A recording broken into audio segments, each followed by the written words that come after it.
Well, good evening, everyone, and thank you for joining us this evening.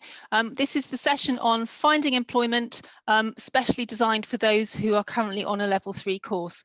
If you haven't joined us previously, then this is the last in the series of 3 progression webinars to help you look at your options moving forward.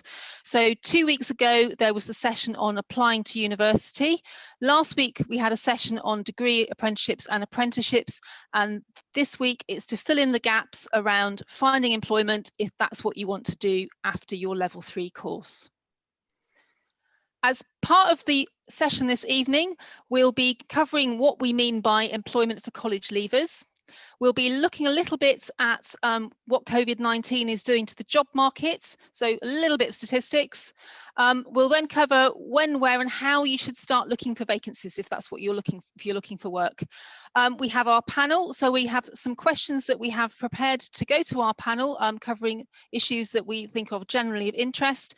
And then we'll be back to helping you with your plans, so covering what to do next. And then finally, if you want to ask your own questions, if you hover at the bottom of the screen, you'll see the Q&A button, so you can add your text questions at any point during the session this evening, and we will cover them at the end. But first things first, let's introduce the panel then. So we're going to introduce ourselves and explain what we bring to the session tonight. So if I start, my name's Lisa Hall. I'm one of the careers advisors at Weston College. So my job here is to help young people plan their careers, look at their employability skills, apply to university, do job searching, etc. I've been here nearly 2 years now, but before that, I've been in careers education and guidance for about 15 years, working across universities, colleges and schools. Hello, I'm Sally Bebb. I've been with Weston College for the last 3 or 4 years in different roles, mainly support, but now I'm with the careers advice team based here at Knightstone. Good evening, my name's Mike Headington and I'm an employer apprenticeship advisor with Weston College. I've worked within the apprenticeship hub for coming up to 6 years, and my main focus is engaging with employers to arrange apprenticeships and also working with the internal recruitment team in order to help learners find application through jobs. And hi all, I'm Paul Grantham. I'm joining today from NatWest, where I head up the proposition for our manufacturing clients in the west of England. So hoping to share a little bit of insight from both NatWest on a corporate level, and also maybe on behalf of some of our clients who are employers, more SME sized organisations as well. Okay, so we're going to look at different sorts of full-time employment first of all, after you've completed your qualification here at college. Now at the moment, around and about, we've got apprenticeships or degree apprenticeships that you can go on to after you've finished your qualification, and also overlapping with that, you can go straight into a job, a career at entry-level position. So a lot of positions at the moment at this level will be a large element of training with them. So what you need to do to research a little bit around that is have a little look at the government website, Find Apprenticeship, and look at the firms that are offering apprenticeships or degree apprenticeships there. This also overlaps with other websites that offer jobs at entry level or apprenticeships. So All About Careers is another website to try, or Rate My Apprenticeship. So that's where you'll find all of the firms offering entry-level jobs, traineeships or apprenticeships after your level 3 qualification. There is a large provision at the moment for apprenticeships because it's something that firms have bought into and invested heavily into recently, over recent years. So it is something that you might want to look into to see the variety of jobs and skills that are available there. Failing that, the other option would be self-employment. So if you've studied something like hair and beauty, barbering, have a look and see if you would fancy setting up on your own in your own sector of business. Now, there are some people around who can help with that. The Prince's Trust would help with advice and financial help if you're between 18 and 30. And then more locally at the Hive near the Landing Light pub here in Weston, you have the North Somerset Enterprise Agency, which will offer help and advice, hints and tips for anybody in the local area setting up on their own.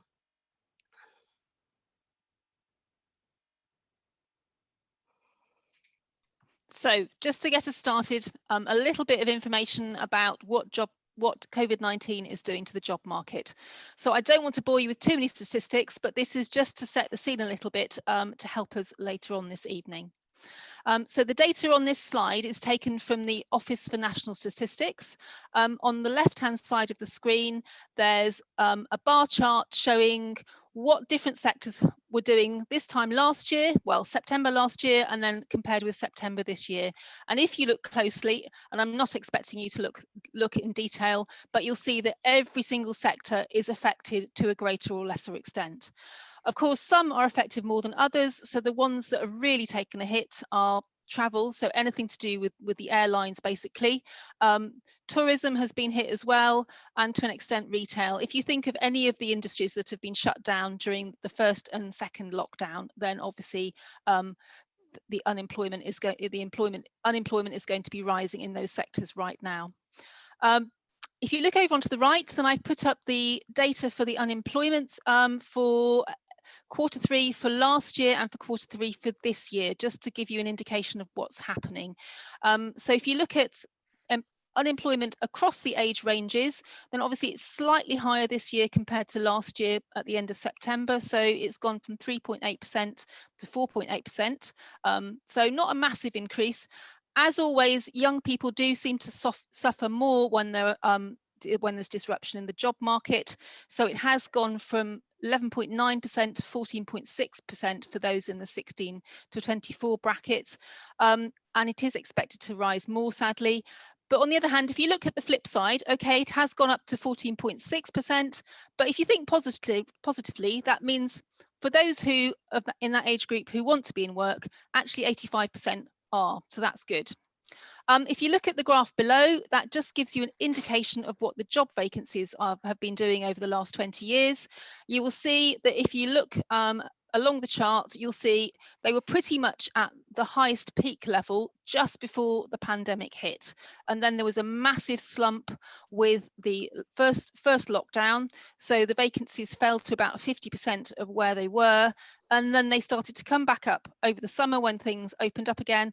And obviously now they are going to be on hold again to an extent. But at least they were coming back up. And I suppose we have to be positive looking towards the future.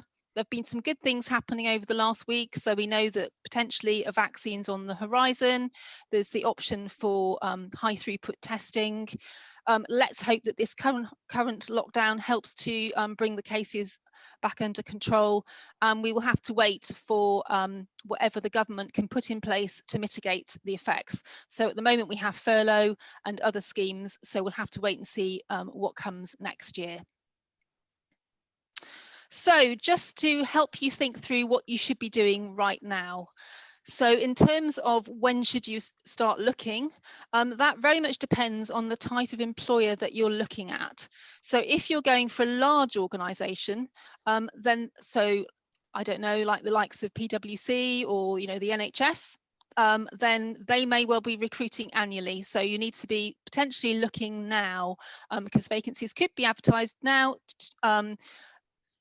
The application could be open till about February time. It will then close, the recruitment will happen, and the position will start next September.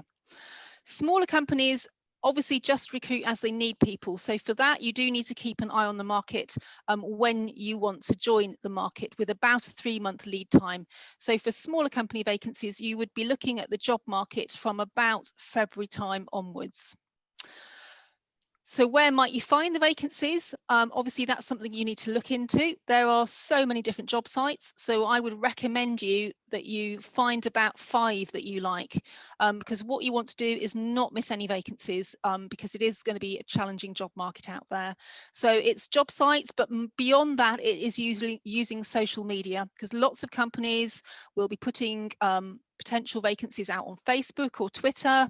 They may just put them on their website and hope that you'll find them. So it does mean that you really do need to be thinking about who do I like to work for, and start following them on social media and networking. That is for the advertised vacancies. I mean, you may not be aware that up to 70% of vacancies do not get advertised. So actually that is the bulk of them. So if you're only going for things that you can find that are in the public domain, you're missing most. And more than that, if you can be proactive, you're going to find vacancies that no one else is applying for. So obviously you're in a much better position. So that means you do need to start thinking who you'd like to work for and start contacting people, which takes me on to what should you be doing now. You should be preparing yourself. So that does mean getting your CV out, dusting it off. If you haven't updated it for 6 months or so, look at it, get our team to look at it. Is it absolutely up to scratch for the sorts of jobs that you're applying for? And alongside that, you could be doing practice applications. If you haven't done a full application before, there is a bit of an art to the process. So you might want to be thinking about that. And again, our team will help. Beyond that, it's thinking, okay, once I'm through the actual application stage, how do I then need to perform? So it's looking at the types of interviews that might be used. At the moment, it can be telephone interviews. It equally can be the video interview where an employer will send you questions in advance. You can then prepare them, film yourself answering them, and then send the file back to the employer. Obviously, there are fewer face-to-face interviews happening at the moment, but that does mean you also need to practice on things like Zoom and Teams for that virtual interview, if that's the way you're going to be assessed. And beyond that, there may be assessments online, psychometric tests or numeracy or literacy, and then there could be a full assessment centre at the end. So there's lots and lots of things you can be doing in that category to help yourself compete later on. Which means, yes, you really do need to be researching who you want to work for, starting to talk to people in those industries so that you know what's happening, and if any jobs become available, you can apply. And our hint and tip for this evening is do join LinkedIn, because that's an excellent way to start to create a professional profile, get yourself out there and start talking to people in the industries that interest you. But that's probably enough from me talking. I'm sure you want to hear from our panel and the questions that we have prepared for them. So let's have our first question then. So my question to Mike, first of all then, Mike works in apprenticeship recruitment. So my question is, how is COVID-19 affecting the job market right now in where you work? Good evening. Okay, yeah, we've seen quite a dramatic change, really. I mean, this is probably the largest or most drastic change I've ever seen in this role. And one of the big effects are that if we were to look at this time last year, we were probably running with vacancies probably 40% higher than they currently are. So with the shock of what came out of the blue, we saw a lot of employers panicking, withdrawing vacancies as such. The sharp increase in unemployment and redundancies are the highest levels since 1995, so we are in unprecedented areas, really. And although that is the bad news, the good news is since the beginning of lockdown, we've started to see the vacancies starting to blossom and some of the hours of work. So there is a little bit of light coming towards the end of the tunnel, albeit lower than it was pre-COVID. One of the main factors out of this as well is that the highest age group impacted by all of this is the 16 to 24-year-olds, which, although you can do an apprenticeship from 16 years old up to any age, this is the area that's had the largest impact, with the employment levels rising by 7% in those areas. So since the start, what we've also seen is 9.6 million staff have been furloughed up until the end of October. So one of the effects there is it puts employers still in the position of almost looking day after day as to what the next sort of answers are that they're going to come up with. We've still got existing stuff. We don't know what's around the corner. So that's still a little bit of an area that's a little bit of a worry. The most economically impacted areas as well are sort of the BAM workers, and also the young workers and low paid. So again, it's sort of in that catchment area we've been dealing with. One of the other factors to put in there as well into the equation is people claiming unemployment benefit has increased to 1.4 million. So that is quite a lot of people that are out of work currently also looking for work. Probably in our area, the hardest hit so far, without a doubt, would be the sort of hospitality sectors, as already previously said, tourism, and again, some of the sort of office administration type business admin roles. However, one of the positives that we look at as well is that there's sort of been a growth in the digital side of things as that's been needed. One of the areas that's been popped in to help us all is the government incentives that have been put into practice. So what the government have done since August is put incentives in place for employers to try and bring young people into training in a whole different type of incentives to try and encourage them to take workers on. So that's going to be of help, and that's helped in order creating vacancies.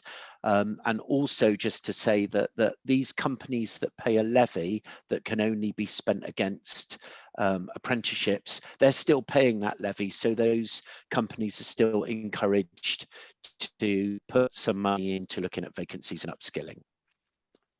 Thank you, Mike. And now my next question is to Paul, for with his background from NatWest and across the sectors. So which sectors, which industries are the most affected in the Southwest right now? And equally, which ones are doing perhaps better? Yeah, thank you, Lisa. So, yeah, unfortunately, the COVID-19 pandemic being what it is, I think most of the headlines are for industries that are being negatively affected. Again, I don't think any of these will come as a surprise, but I think you touched on it earlier as well. So anything related to travel, so both rail and probably predominantly anything aviation wise. Leisure and hospitality is being heavily hit as well. And I think specifically if we look at the Southwest, there's a big aerospace presence here, and yeah, unfortunately that is being heavily impacted as well with reduced aircraft orders, obviously linked to that side of the travel industry. I do want to try and build some positivity though, so there are some positive trends that we're seeing also. So we are seeing a migration towards a digital way of doing things. I mean, this is very broad, but if you think kind of online retail versus going to the high street, hosted events such as the one that we're doing today via Zoom, rather than where we might have done this in person, that type of thing. And another positive, we are seeing a trend towards the onshoring of products and production. So I think that is somewhat related to reduction in travel, but also potentially with Brexit on the horizon as well. So probably most focus for this part of the world, the food and drink sector. People are sourcing products much more locally, given all that's happening at the moment. Thank you, Paul. So back to Mike then.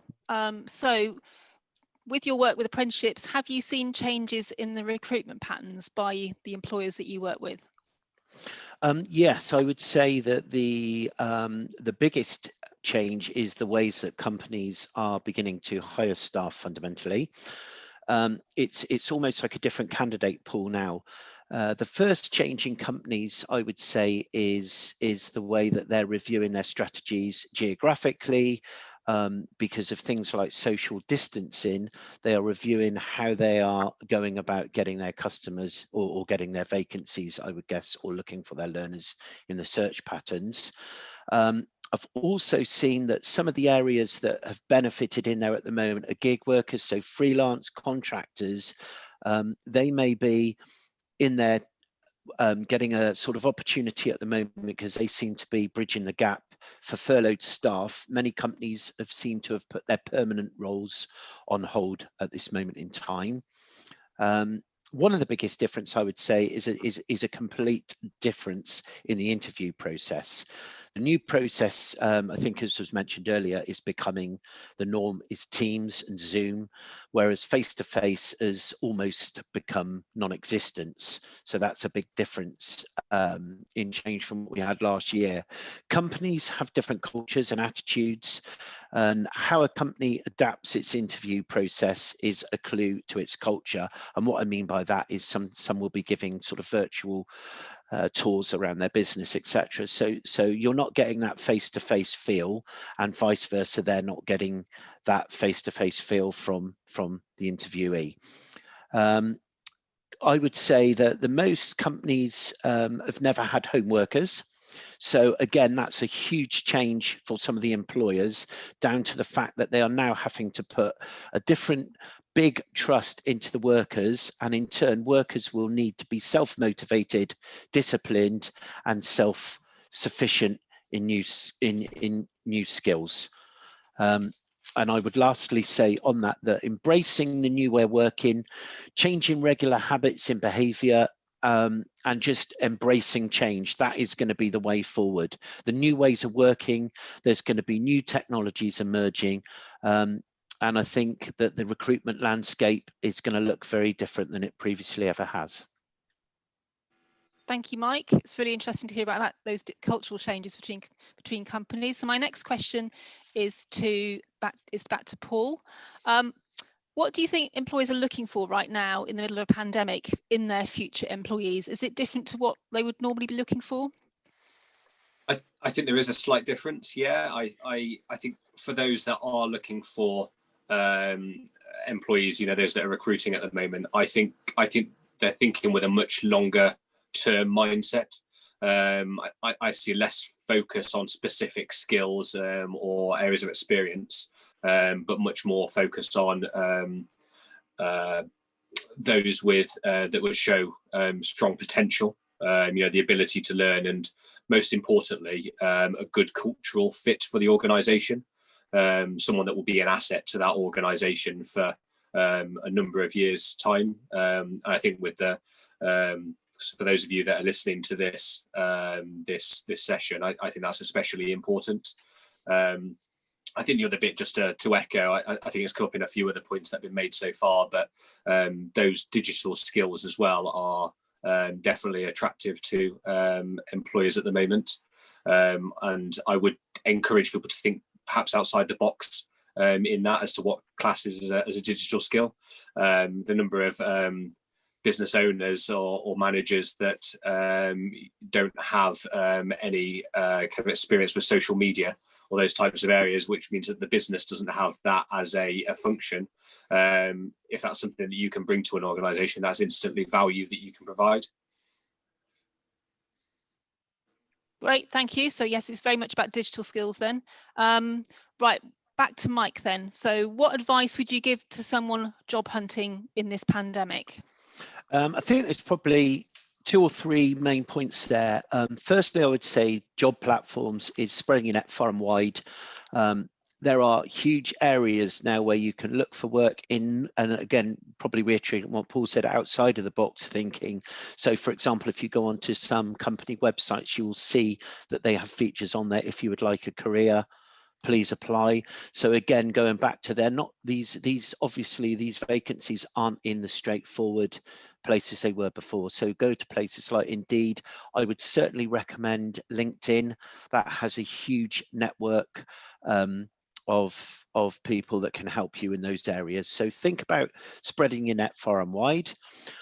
Also, again, reiterating the proactive approach and taking a direct approach. So a lot of companies stand out, be someone different, put a structured letter together, inquire to these companies, explain that what you want to do, even if one of the areas that we try to explain to people as well, if you're looking for an apprenticeship, you are always able to contact a company directly and state that's what you want to do. And then if you get agreement from that party, that's when they can come back to us and I can work with the employer to make that work. But probably the main point is you need to, at this time, have to have that question, why me, and to stand out. That would be it from me. Okay, so thank you, Mike. So yes, just a question back to Paul then. I'm going to ask it to both of our panelists, but if you had a crystal ball, what would you expect the job market to be doing by September 2021? Okay, so difficult, I know. Yeah, I'll take that one first ahead of you, Mike. Thank you. I think we should be honest and acknowledge it's unlikely to be as positive as it has in previous years. I think that's partly because the market has been very positive for people looking for jobs, especially in Bristol. But undoubtedly, COVID is going to have had an impact there. But I do still think there will be opportunities. In relation to what I'm seeing with people I speak with in the market, we are seeing a net reduction in employees, which I think mirrors some of the info that you had kind of earlier in this presentation. But what I will share is that I think the majority of difficult decisions made about maybe reducing a workforce has been made on the cultural fit with an organisation. That's probably the primary bit. So I think it goes back to kind of making sure that you bring that across if you are applying anywhere. But I am seeing a lot of employers focusing on their organisational structure. I think this will create opportunities. I just think they'll be looking for, well, just reiterating the point that I made earlier, I think they'll be looking for people with potential, thinking longer term, and just making that point around digital skills again. That's probably the most in-demand skill in itself that I'm seeing. Anything you'd like to add, Mike? Yeah, I would just add, I mean, just reiterate everything Paul said there, really. I don't believe that it's going to be back to where we were of September or where it would have been at previous times. However, what we mustn't forget with apprenticeships is a lot of these companies, as I've explained, have levies. They have to spend that money on apprenticeships or the government take that money back from them. So there are going to be companies advertising. What I would suggest probably, we're looking and speaking to the employers at the moment, a lot of them are starting to put their plans into place April, May, June for what is going to happen in September. So I would just probably the best advice I could give anybody looking for anything is to get the ball rolling earlier on in the year. Don't leave it till the last minute, because companies, or we're working with companies to try and get those positions ready for September. So there will still be, that's when obviously a lot of the courses are September intake. So that will be the main bulk of where apprenticeships start. okay, so just to wind up then, thank you to Paul and Mike. What to do now then? So at the moment, it's time to research your opportunities, plan, network, get onto LinkedIn and get applying. Go on employers' websites as well. Go onto our Careers Advice SharePoint site. That's a great starting point with plenty of research on there. We're also available from that SharePoint site to book a one-to-one chat with any of the careers team if you need more specialised help and advice. You could also send your CVs if they need updating or changing to the careers advice team to make them seem a lot more polished and tailored to your job. Practice your perfect application, interview and assessment skills. Those assessments that we've been talking about online, the digital ones, you can look for practice assessments that employers widely use now in these strange times. And also, lastly, use the labour market resources to monitor the job market. On the Weston College website, we have Career Coach, which has up-to-date information on local jobs. But there's also a free website called Career Pilot, which also monitors the state of play with jobs nationally as well. Okay, so any questions and answers, don't forget, just type in to the panel at the bottom of your screen and we'll try and answer the questions live. We do have a few questions that were sent in when we invited people to join in with this webinar tonight. And some of them we've covered. So we've already covered the question on when to start applying for vacancies. And a pertinent question maybe for Mike that people are worried about at the moment. What if I don't have my GCSE maths or English yet? How would that affect a potential applicant to the job market? Okay, well, regarding apprenticeships, it speaks with the funding of apprenticeships, we must show progression in maths and English. So what we would suggest is if they are doing, or if you're coming in at a level 2 application, then you would need level 1 maths and English. And if you were doing a level 3 application, you would need level 2 maths and English. So what we do, we have an assessment which is called a basic key skills indicator that we can work out where those people are if they don't have maths and English. Providing they come in at the right level, then what we can offer, they can, prior to starting or doing or going for an application, they can learn their functional skills at college. Or if they do have the basic functional skills, then what we do is we will add that into the apprenticeship role in order to work with them doing functional skills throughout that qualification. But what I would always say is you can contact the college at any age or point and do your maths and English. Right, so no panic there then. No. That's good to know. Okay, so following on from that, Lisa, what would students do if they're not able to take their exams because of the situation in which we find ourselves at the minute? I think that's one we're all waiting on. I mean, if you think back to the summer of this year, obviously we had the situation with GCSEs and A-levels and other exams that students couldn't take them, and then we ended up with centre assessed grades being used. I think that's going to be, that could be the situation again next summer, but obviously we're waiting for guidance from the government as to what the situation is. I know GCSEs and A-levels have been delayed by 3 weeks already. I think there will be guidance soon as to what the backup plans are or what could happen. Yeah. But I think you need to be reassured, because even if exams don't go ahead, there will be some sort of mark given to you for your work that you've done. So don't panic. We're all in the same boat. We're all waiting to hear what's going to happen, basically. Don't panic and keep working. That's what it is, isn't it? Okay, so following on from that, for Paul then, what happens if the recruitment process is disrupted? So that's the actual recruitment process. What happens if that's disrupted due to COVID-19? And what changes would a student see, or would the recruitment be actually cancelled, do you think, due to local lockdowns, for example? Yeah, I mean, I don't think that by default that would cancel any recruitment process. I mean, of course, yeah, there's potential for things to be impacted. I think the most common scenario is that things would be delayed.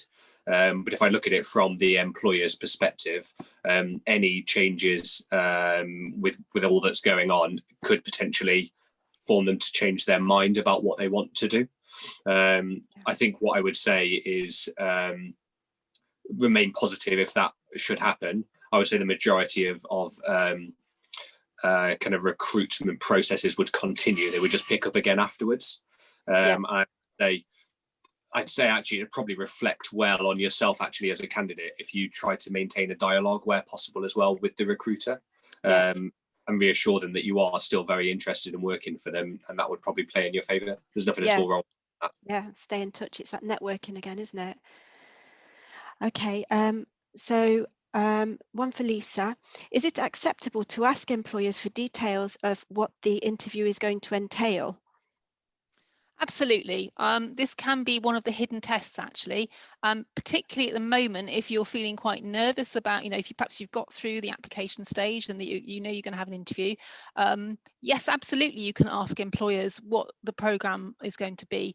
They may, of course, not tell you, but actually I know from talking to employers that they can use it as a mini test, so that those who ask get, and if you think you can't, those who don't get to find out. So it's always worth contacting the employer. If you've heard that you've got an interview, contact them and say, do you mind telling me, what sort of format this is going to be? Is it going to be Zoom? Is it going to be Teams? When are you going to tell me?